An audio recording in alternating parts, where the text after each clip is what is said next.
This podcast is brought to you by Most Valuable Podcasts, leading the league in podcasting entertainment.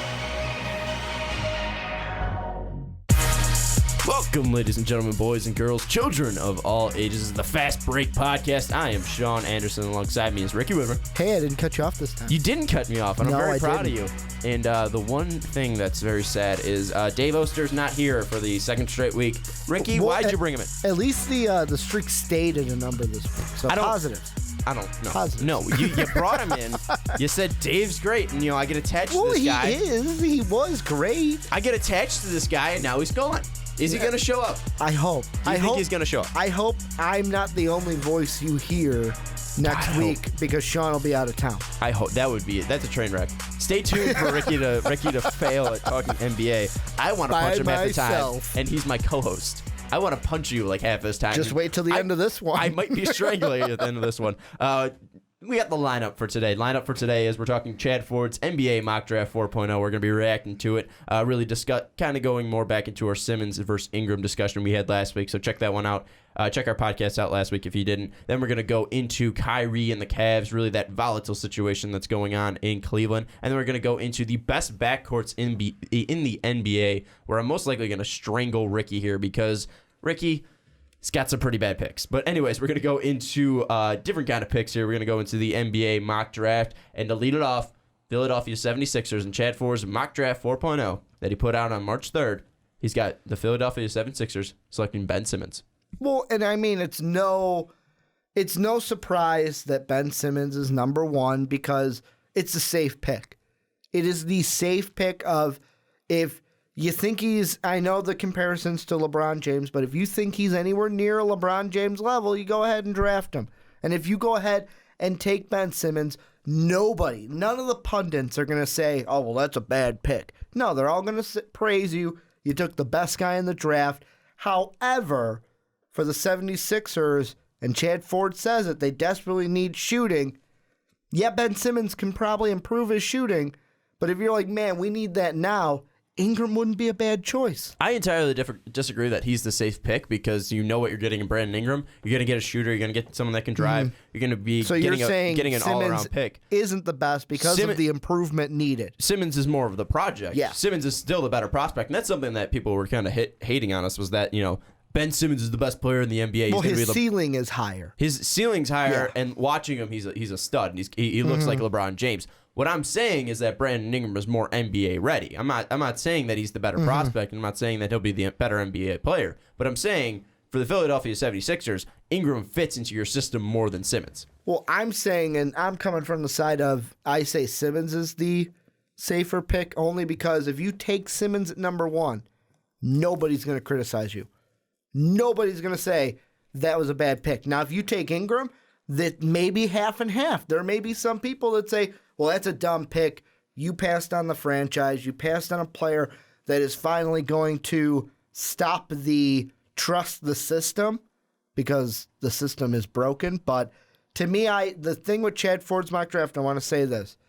I agree with how the prospects are labeled 1-2. I just disagree with the teams. What do you mean? The teams at 1 and 2, Philadelphia and LA, flip them. That's what's going to happen on draft night. So you think the Lakers are going to win the lottery? Yeah, Because currently conspiracy theory 1.0. You've got the Lakers getting the number one. Kobe steps out the door. Here, have the best player in the draft. Bigger market too. I mean, I hate to say that you're wrong, but I mean, looking at the Sixers, I mean, just saying if it's going by record, Sixers are projected to go 13-69. Lakers are projected to go 17-65. So if the lottery falls suit, highest odds get the better pick. Plus, do we really 76ers are going to get the Do we pick. really want the Clippers to be the best team in LA? No. Does the NBA really want that? No. I don't think the NBA wants. I don't think LA fans, wants that. I don't think the fans want that Clipper either. fans don't even want that. Clipper fans are just Laker fans. They just switch their jerseys. But anyways, Ben Simmons and Ingram. I think Ingram is more NBA ready, and that was something that I just didn't clarify more. Ingram is going to be a fantastic player, and I kind of see a lot of the 2003 NBA draft. You have Simmons, who can be a LeBron James or Magic Johnson guy esque, where he's basically positionless. He's this guy who's a train running to the basket. He can pass, he can defend, he can rebound. He's basically a triple-double machine. Just they can't shoot, and he can't shoot. He can't shoot with the right hand. He can't shoot with his left hand. He doesn't know what hand to shoot with. His jumper is just ugly, and he can't shoot from 15 feet back, which is just going to hurt him in today's NBA. And that's why I think Ingram is more NBA ready. And I think Ingram going to the Lakers, if the lottery falls suit, he's going to put up, he's going to be a kind of a Kobe-esque player and get multiple rings here, because I think Simmons will have the personal stats and these personal accolades, maybe a couple MVPs, something like that. Ingram is going to win rings. Ingram is going to take his team someplace. I think Ingram can really lead a team somewhere, and especially if he goes to the Lakers, you're going to have D'Angelo Russell, Jordan Clarkson, Brandon Ingram, and Julius Randle. That's ridiculous. So kind of like 03, what we saw with the 03 draft? Kind of, yeah. With LeBron being the best prospect and then D. Wade being more of that leader. How many championships has D. Wade won? More than LeBron? 4. Yeah, more than LeBron. Got one more. And LeBron had to go to D. Wade to actually. Yeah, he had to go to D. Wade to get the championships. But the one thing I think is, if let's say everything pans out to where it's exactly how Chad Ford has it, Sixers 1, Lakers 2. Mm-hmm. To me, all the stress is on the Sixers. Why is that? Who do you take, this guy or this guy? Where the Lakers, they can just sit back at 2 and go, okay, whoever you don't take, we'll take the other one and be fine. Chad Ford does say here, however, from all indications, NBA scouts and GMs are saying that Ingram remains firmly in the lead for number 1. So I think the players are locked in where they are, but I think, like you said, it's really the lottery deciding where these teams are going to go. But I think if you're in the 2 slot, you're really not minded, because if Simmons, drops off, then you get Ingram, who is looking like he's actually going to be, he's going to look like he's going to provide something. Simmons still needs to do more developing. I'm not saying that Ben Simmons is phenomenal the way he is right now, but Ingram still has that shot. Ingram is more than just a post player / driving / hey, the NBA point guard. The basically. NBA could decide, hey, you know what? The Suns made a mistake. Let's help them out. Let's push them to the number 1 pick. I mean, it's really a conspiracy theory when you get to the NBA draft lottery. I agree with the Lakers. Now you're pushing it with the Phoenix Suns. Because Los Angeles is the second largest market in the United States. Now, pushing it would be if DeMar DeRozan left Toronto and then Toronto with the Knicks pick goes to number 1. You can say anything at this point. The Bulls won the number 1 pick with a 0.08. Shh. Stop. Tell me to shush. We're more talking about where the players are going to go, but I think we're on the same lines that Simmons is going to be this prospect, this great Ingram's prospect. more NBA ready. You know what you're getting. We got it.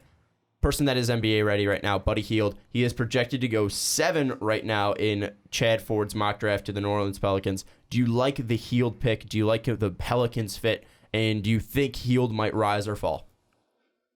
There's only one team. I'm looking at the teams ahead of the Pelicans. And I mean, the only 2, the Timberwolves aren't going to take them because they've got Andrew Wiggins, they've got Zach LaVine, they've got Ricky Rubio, they got Shabazz. So their backcourt is pretty much that's set pretty much in stone. Set, yeah. I mean, the Nuggets just went with Moutier last year. Now they need to find a forward. The one team that I feel like, there are 2 teams, I should say, that may be able to go with them, Phoenix or Boston. Those are the only 2 teams ahead of the Pelicans that could snatch up Buddy Hield. And the team that I would lean towards is Boston, because one of the people they were trying to ship at the trade deadline was Avery Bradley. So if they work something in the offseason, maybe a Carmelo trade that they were looking at. We talked about it last week.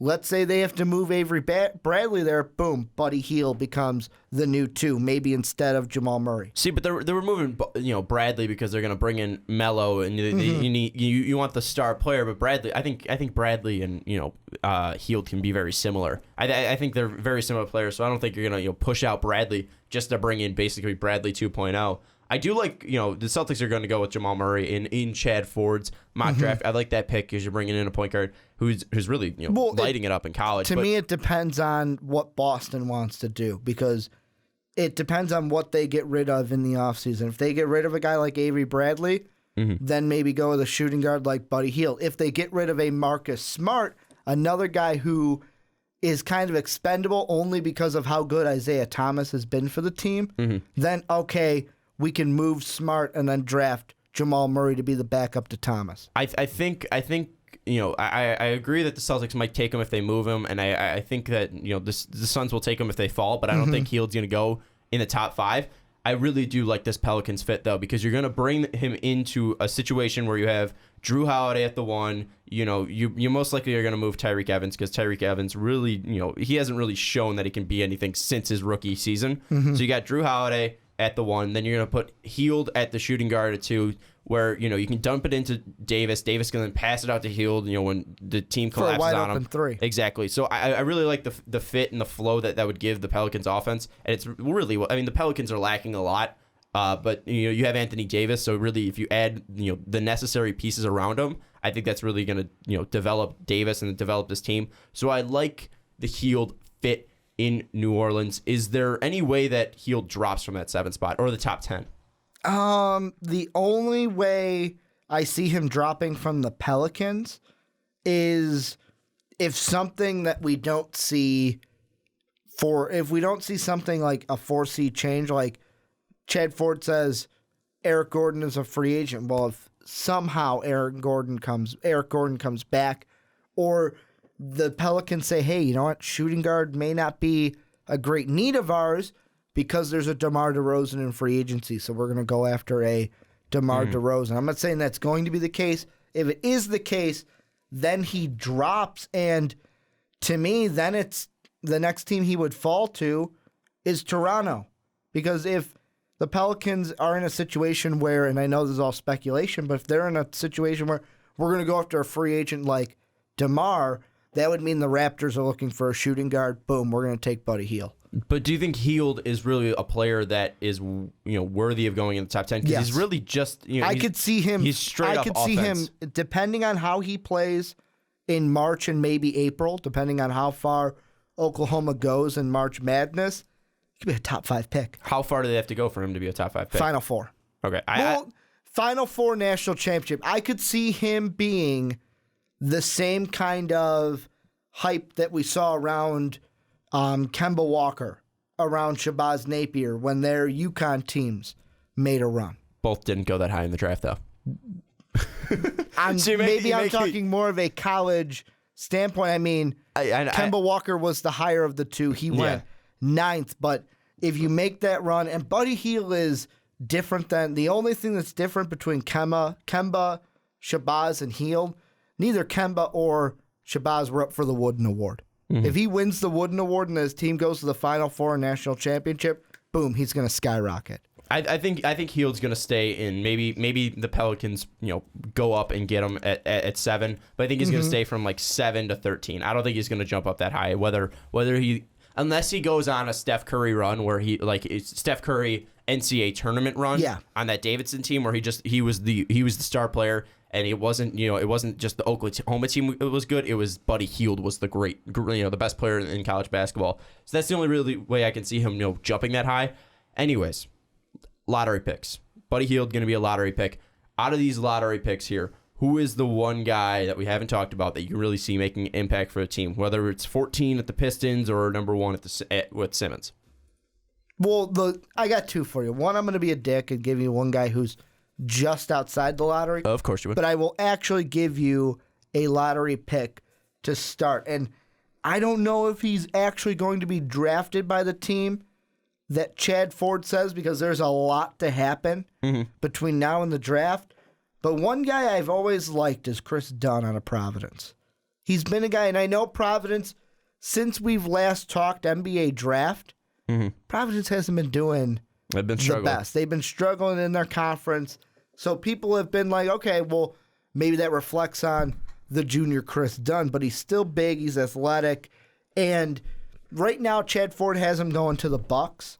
I think that there could be a situation that at 4, maybe if Jamal Murray, when we get into the draft process, Boston goes, no, I don't like it.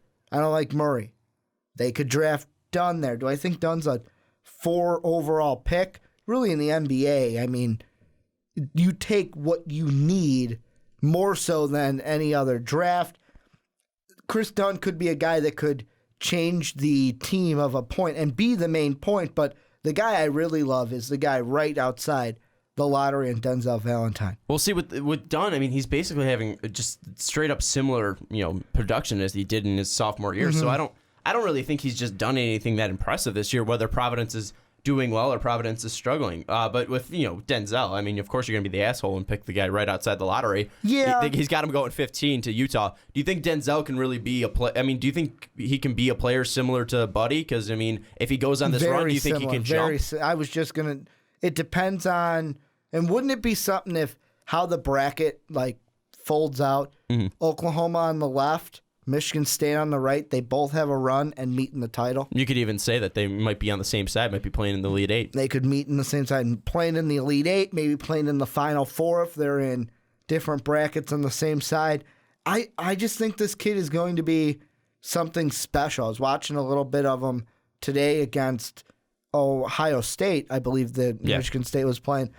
Just looks phenomenal. I think this kid's going to be a great guy. What about him really just tells you that this kid's going to be... He just knows how to run the floor.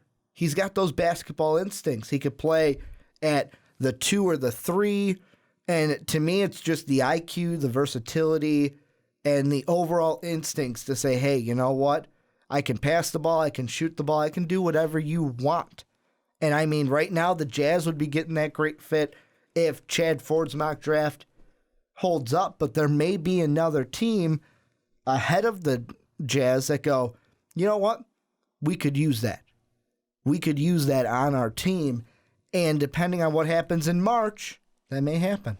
Now, with my guy, lottery pick, I'm actually going to pick someone in the lottery. And Chad Ford has Jacob Podol going to the Raptors at 9. And I was going to bring him up too. Well, Podol was in my first draft. He was going 3rd overall to the Celtics, and I 9 is a steal for this kid. Yeah. Watching him, he's a sophomore. He's just big, and that's what I mean. That's why I had him going to the Celtics. But I think any team, Phoenix can take this guy. I just think he's phenomenal. He can roll off. He's a great shooter. He needs to work kind of like low post game, but I mean he's still big as hell, and I think he can develop that game. And I just looking at him, I think he's ready for the NBA. I think he can really dominate in the NBA. I don't think he's going to be like Anthony Davis type or DeMarcus Cousins, but I think he could just be a solid player who just can come in and perform and just be a phenomenal player. And I think if he goes to the Raptors, where the Raptors are the second best team in the Eastern Conference, I think that might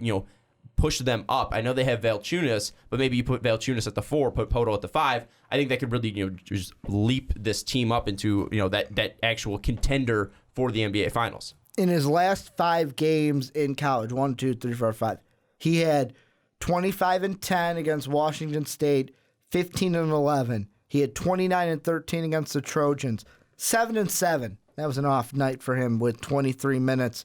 Then he had 14 and 10 in the last win over number 9 Arizona.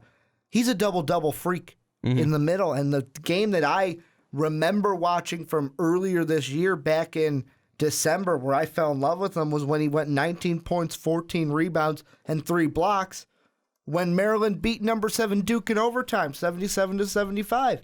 My game was the Temple one early in the season where he scored 32 points, had 11 rebounds, 3 blocks, 2 steals, and shot, what was that, 83% from the field? That's beautiful, and that just makes me, I really think this can do well. And he also shot 12 for 14 from free throw line. So I think this kid can really be something special. So I really think if the Raptors got, because they have the next pick right now, I think if the Raptors were able to draft this kid, I think that puts, the Raptors into contendership for the NBA Finals, and you could really upset Cleveland now, because I still don't think they have the pieces to do that right now this year. I mean, they beat them earlier on. I don't think they can do it in a 7-game series, but I think if you add Podol, something that Cleveland really doesn't have as a dominant big man, I think you could run the table there. You know who else would be a nice fit for Podol? Who's that? 5, the Timberwolves. Because Kevin Garnett's not going to be there forever, let's be honest. He's playing the 4 right now. Karl Anthony Towns at the 5, but what do we keep saying about Towns? He can stretch the floor. Yeah. So when Garnett's gone, you can move Towns out to the 4, draft Podol to be the 5. That could be another solid spot for Jake Podol. I agree, but I think he's too big for that. I think just that this is way too much size right there with Cat and Podol. I agree that I think he's better than Ellison, where Ford has Ellison going to the Timberwolves, but I think Ellison's probably the better fit. I think that's kind of like the Simmons-Ingram discussion where Ingram might be better for your fit, but Simmons is going to be the better prospect. I think Ellison is the better fit, so you're going to go with him just because he's the fifth and you don't know who's really going to have the most potential, so you'd rather go with a guy who might be able to succeed in your system more than a guy who just might have better potential. Yeah. But a team we really love, or at least you really love. I don't really have an NBA fandomhood. Maybe we should do that. Maybe we should sell my NBA fandom for charity. But kind of like what I've always wanted to do when we get enough subscribers for my hockey fandom. Yeah, maybe we'll sell my NBA fandom. But a team that you really love and people really like to talk about and people really like to hate on, even especially bullshit. You cut me off again. Yeah, look at that. There was all about bullshit. Someone complained about that, Ricky. They did. But anyways, Ricky, I was trying to build it up and try to plug someone. But anyways, 18 Chicago Bulls. Wade Baldwin, the fourth sophomore guard from Vanderbilt. That's where Chad Ford has us going as point guard direction. Do you like that that idea? I like it because it's a fucking point guard. It's a like what we should have drafted last year in Tyus Jones. Don't get me wrong. And now I'm looking at it and going, okay, Bobby, I'm cool with you. But at the time, Bobby Portis, I saw that and I was like, the fuck are we thinking? Tyus Jones is right there. Get rid of this kid called Derrick Rose. We need the answer to Derrick because Derrick is at the end of his line. As long as we go point guard, I'll be happy. But I know you're not liking this pick of Wade Baldwin the fourth. I like it because it's point guard and he doesn't play for Texas A&M. One thing you don't like him because it's not DJ. Well, one thing. First off, you said that we need a new answer for Derrick Rose. That's going to come back and bite you in the ass when we talk later. Yeah. But with Wade Baldwin, I see a guy who can he can be a decent player in the NBA. But even though I'm recording this in a Notre Dame sweatshirt. You always wear a Notre Dame sweatshirt. I really love Demetrius Jackson. I love what he can do, and he comes up and performs in big games. Maybe he didn't do it against Miami. Maybe that was kind of a bad game. But you look against UNC, 19 points. You look at against Louisville, 27 points. You look at you look at Duke, 24 points. You look at Pitt, 26 points. You look at Virginia, 18 points. This kid can come up in big situations, and I think he can be a phenomenal player. And I think the Bulls should draft him. Whether this is because I want him to come to Chicago. I just think any team that drafts Demetrius Jackson will have a player for the future. Well, he does play for Chicago's college basketball team. Basically, he does play for Notre Dame. Yeah, Illinois is not bad. No, we're not out of Northwestern and Chicago. We're Chicago's Big Ten team. Let's put it that way. Illinois is Chicago's Big Ten team. I don't know about that. Fuck Northwestern. I don't like Notre Dame either, but it's Chicago's college team. Northwestern's closer though. Northwestern's actually in Chicago. I know, but fuck Northwestern. That's what I'm saying. I don't know about that. USC. How about that one? USC's in Southern California. Just kind of Northwestern's actually in Chicago. But I mean, either pick, if they went DJ or Wade Baldwin the fourth, I'd be happy with it because you want to know why, Sean? It's a fucking point guard. Do you want them to draft a point guard? Yeah, point guard. That's it. Are you sure? I see what you're doing. I'm not going to fall into that trap. Trying to get you pissed off. Anyways, we'll go on. Any other picks in this draft that you just screams out that's a great pick? If that's the guy, does it have to be a great pick or can it be a what the fuck pick? That could work too. 25. The LA Clippers taking Grayson Allen, and I mean, it's one of those things where this to me is okay. Is Grayson Allen technically? Does he have the tools to be I'll say good NBA player? Yes. But the way I see it is Grayson Allen's a dirty player. He's a guy you don't want on your team. And he's going to be a guy in a few years we're going to say, hey, remember that kid from Duke that played really well at Duke and then got drafted by the Clippers and then fell off the face of the earth? See, that's what's going to happen to Grayson Allen. What I see with Grayson Allen is that he's a budget J.J. Redick, and whether I like his personality or not, I don't think he's going to succeed in the NBA. I've said that before. All this tripping situation, before all the the personality stuff actually came to the forefront, and now add that to it. But I mean, no, I don't care whether he plays the game hard, whether it's dirty or not. But still, I mean, I just don't think this kid can really be anything special. Whether you dislike him or not, I kind of hope the Bulls take him just so you can scream at your TV. I'll change teams, man. I will change teams. The pick I really like is 30, Jared Utah from Iowa, the senior forward, going to Golden State because, of course, Golden State's going to pick the three-point shooter, and, of course, Golden State's going to go with Jared Utah, who I love. Jared Utah is a ridiculous shooter. Coming from the great state of Iowa. Coming from the great, those kids know how to shoot. Indiana kids and Iowa kids know how to shoot. Well, it's nothing but cornfields out there. Exactly. But I mean, Utah is a great scorer. He can really add just what he can add something to Golden State that they really need is spacing the floor because they obviously don't do that well enough. But I just think that Utah can just add more shooting is what Golden State needs, and they could really just become a team that stands every single player outside beyond the 3-point line, and just really just make them a contender and continue making them a contender. And they could drop Brandon Rush, who's kind of he doesn't have the largest contract, but you're going to pay a rookie less than him. So I mean, it's just really you can really just make the smarter moves for your team and just draft a rookie that's basically the same player. And it may not matter. They may trade the pick because it's like whatever. We got Kevin Durant now. That's not going to happen. That's a pipe dream. My pipe dream is that the Bulls take Grayson Allen. Your pipe dream is that Kevin Durant goes to the Golden State Warriors.